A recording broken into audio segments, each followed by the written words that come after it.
This story is presented by Blank Voice, Art for Art's sake. कविता है कि मैं सुंदर हूँ और ये मैं पढ़ूंगी तो शायद समझ में आ पाए कि मेरे चेहरे का रंग गोरा नहीं तो भी मैं सुंदर हूँ, कि मेरे चेहरे का रंग गोरा नहीं मैं सुंदर हूँ, मेरे चेहरे पे लाख दाग धब्बे सही मैं सुंदर हूँ, मेरे चेहरे पे लाख दाग धब्बे सही मैं सुंदर हूँ, मैं काली मुहासे वाली ही सही मैं सुंदर हूँ, मैं काली मुहासे वाली ही सही मैं सुंदर हूँ,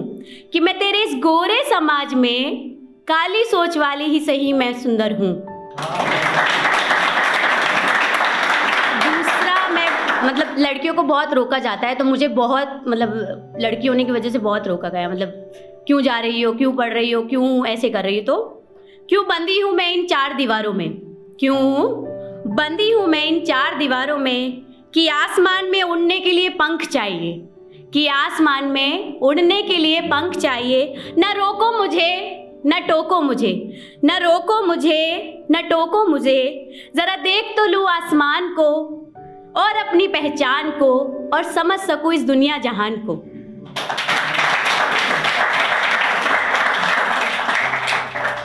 और मतलब बहुत बार ऐसा हुआ है कि घर में लड़ाई होती है, तो जब आप बड़े होने लगते हो तो आपके बॉडी पार्ट्स बड़े होने लगते हैं, मतलब घर में बोलते हैं ज़्यादातर कि आप चुन्नी ओढ़ो, ये करो, तो बहुत लड़ाई होती थी मेरी मम्मी से कि मैं नहीं ओढ़ूंगी चुन्नी उन्नी, मतलब बहुत ऐसे कि मैं क्यों ओढ़ूँ, मेरी क्या गलती है कि मैं चुन्नी ओढ़ूँ। तो उस समय मतलब ऐसे फील आता था कि लड़की हो तुम, कि लड़की हो तुम, कहाँ ना लड़की हो तुम, अपने बदन को ढको, चुन्नी से अपने स्तनों को ढको, नजरों का कोई दोष नहीं, अरे वो निर्दोष है, लड़की होना ही तुम्हारा सबसे बड़ा दोष है।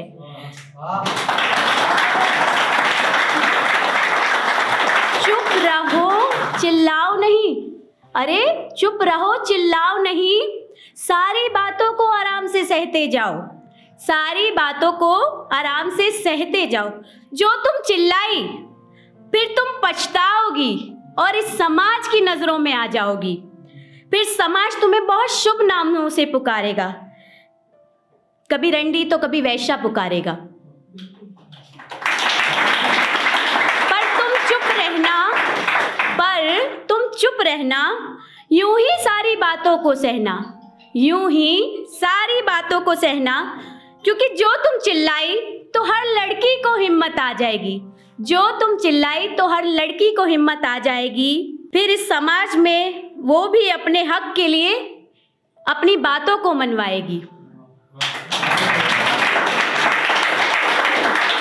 अब यहाँ से मैं मतलब आखिरी बोलूँगी, क्योंकि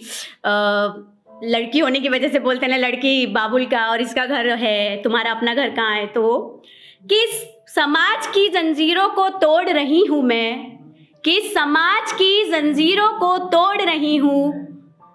ना बाबुल का ना पति का मैं अपना घर बार जोड़ रही हूँ,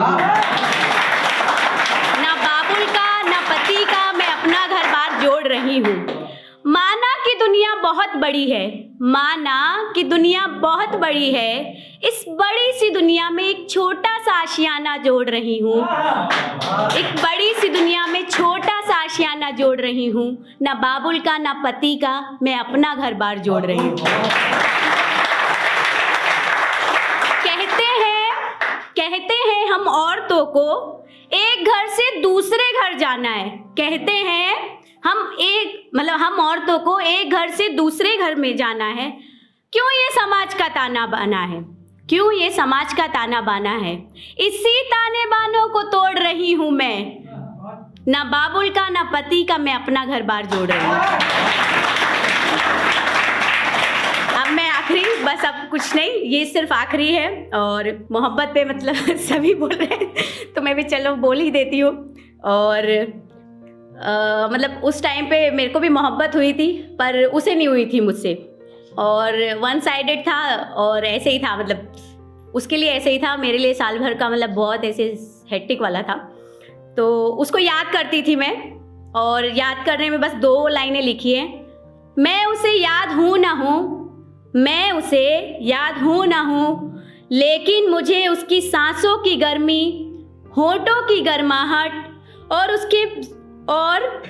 उसके दिल का जोरों से धड़कना आज भी याद है, और इसी एहसास के साथ उसकी बाहों में सोना आज भी मुझे याद है। Thank you.